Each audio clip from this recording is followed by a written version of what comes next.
Tuko hapa kwa sababu tunatetea haki yetu ya watoto wetu. Ni playground. Hapa ndio tunapewa vitabu za watoi. Mweshi akitaka kutuandress anatuitanga hapa. Anatuwekea tent, anatuandress.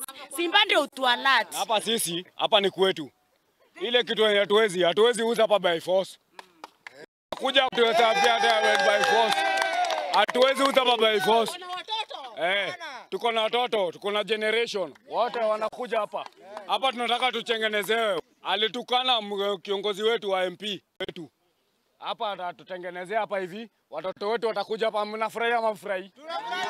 Na mimi ni single mother.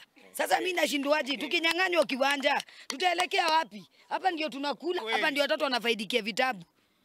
Kwa hivyo tusaidianeni. Nampatie Simba security.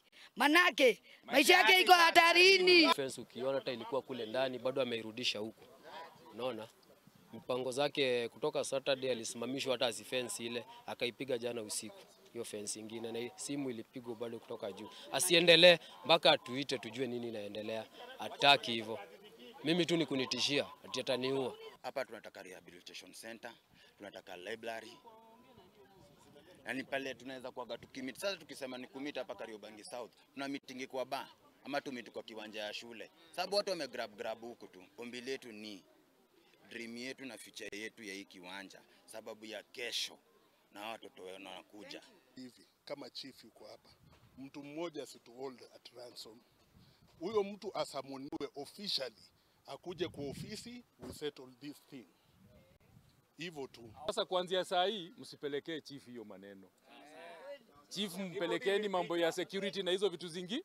Hii nyingine mkiona anajenga tuambieni, tutadeal na yeye. Sawa sawa. Lakini ni kama ana avoid kuja kwa ofisi yetu sisi.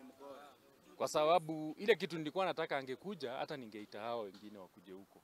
But hatutamkubalia. Wacha tuseme tu hatutakubalia afanye hiyo. Juu mimi sidhani hata vile mnasema, mimi siwezi peana ruhusa ati mtu agrab hapa. Siwezi.